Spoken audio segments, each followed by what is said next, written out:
Hello students, this is Ms. Shalio speaking, and I've got a message for you guys. It's a pretty important message. This morning, when I came back from being gone from 3 days, I sat with the principal. She came to talk to me, her and the custodian, the head maintenance guy, about the classroom.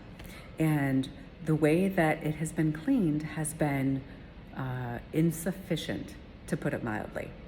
Not only are they concerned about the safety inside the classroom here, but they're also concerned about it for the rest of the school, because the clay dust that's happening in here that we're not getting cleaned from the floor is being tracked out from our feet into the hallway. And that's getting tracked throughout the school. Clay dust, as we know, is slippery and students will slip. That's a slipping hazard, and it also is dirty. So it's not okay for a ceramic studio to make the school messy. Definitely not okay. And in fact, if we can't do a better job cleaning up after yourselves here in this room, then the ceramics program won't be able to continue. So it's really important that what I show you guys today and what I've told you about before, you actually do. I'm not gonna have a chance to see you on Monday because I'm gonna be out again. So this is my message communicating to you the necessity of cleaning. So first of all, it's gonna be different, is we have a new time frame. On the board, you'll notice that there are green and red times now. So the green refers to the time that you start cleaning up your own individual space and your assigned duties. You'll have 10 minutes to get that finished by the next slot, which is red. This means it's community cleaning time. Everybody will be all hands on deck. No one on phones, no one hanging out, no one just sitting around, everybody working together for the entire rest of the class period working on cleaning. So you can see the time frame here, right? We get done with class for the day at 3:45. So at 3:33 is when everybody starts cleaning. That gives you guys 12 minutes of cleaning the classroom at the end of the day. This room should be very clean by the end. To confirm, the red time happens about 10 minutes before the end of the class period. Each period has a little bit of a different time frame based on how they have shown that they can clean up within the time frame allotted. So the red time is when all of your individual cleanup, the assigned cleaning assignments for your table or wheel group, and your individual wheel group or table group things that I just showed you on that printout. Now I want to show you what a semi-clean floor looks like. Okay, we can see clay dust right now. I can see footprints of clay, right? I can see places that have been wet, that have been wiped down, like right here. This is no longer wet, and if I sweep it, it's not going to come up. The only way for this to come off is with a clean floor rag underneath your foot. You'll notice that all of the seats are up. All the caddies are all along the side. All of the stools are up with the corresponding buckets inside of it. The floors underneath are decent, but not good enough. We need to do better. This is not good enough. Okay, you can still see all its clay dust on the floor. Counters are wiped down. Wedging table has been scraped and wiped, and notice that these stools are up. Okay? It's important to set them up so that you can clean. This floor has been cleaned once, and it looked nice when it was white, but when it dries, that clay dust stays there. That's why when you take your rag to put it on the floor, you do a small area, then you go back to the sink and clean it out.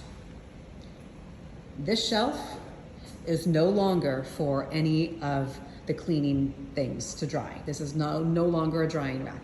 This is going to be for glaze only. Our sink area over here, this is going to be clean and empty. This is what it should look like when you're done.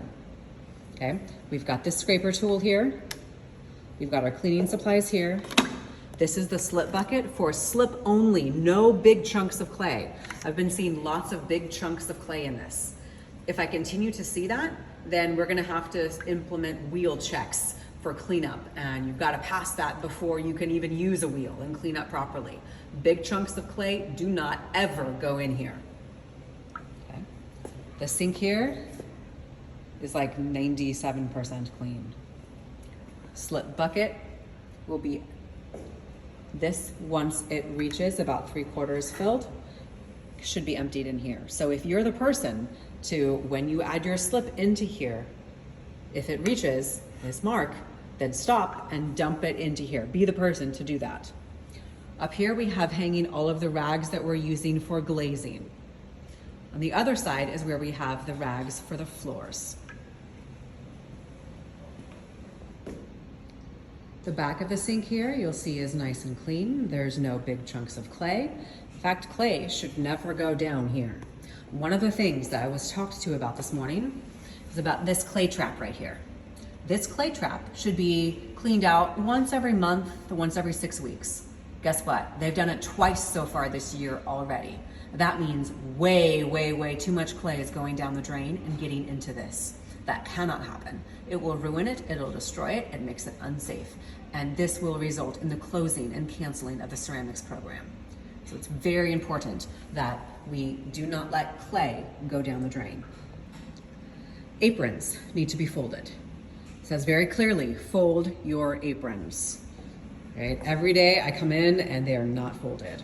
So fold your apron. If you see others that are not folded, stop and be the person that folds them. This is where you'll hang the floor rags. As we look underneath here, you can see places of the floor that have been floor wiped and places that have not. Okay, it's important that we remember that every single spot needs to be floor wiped. We've got the glaze stations back here that also need to be attended to. Whether you've worked here or not, during that 10-minute of communal time, everybody is responsible for the entire classroom. So things need to be moved to the side and swept underneath. And then we do the foot floor mop with these guys right here.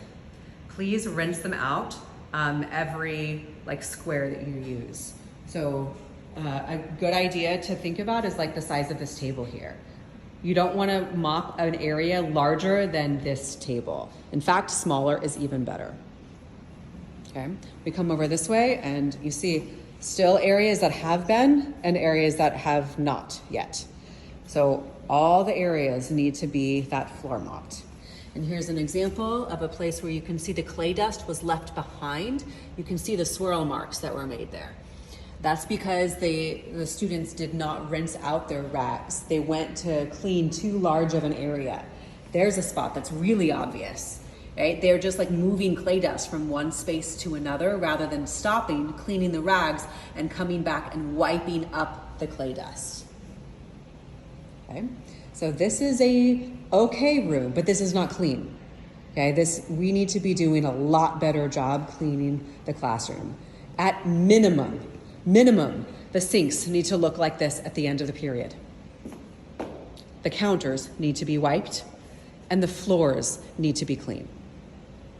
Okay, if I come back at the end of the day, I come back in the morning and I find that there's pieces of clay up here, or maybe the plaster shelf has some stuff on it, that's not the end of the world. That's a quick and easy thing for me to clean up. However, when the floors are not clean, that becomes a safety hazard for the school. And that's what can get the ceramics program shut down. We cannot do that. So this is my message of cleanliness for you. Please pay attention, do a good job so that we can keep the ceramic studio here.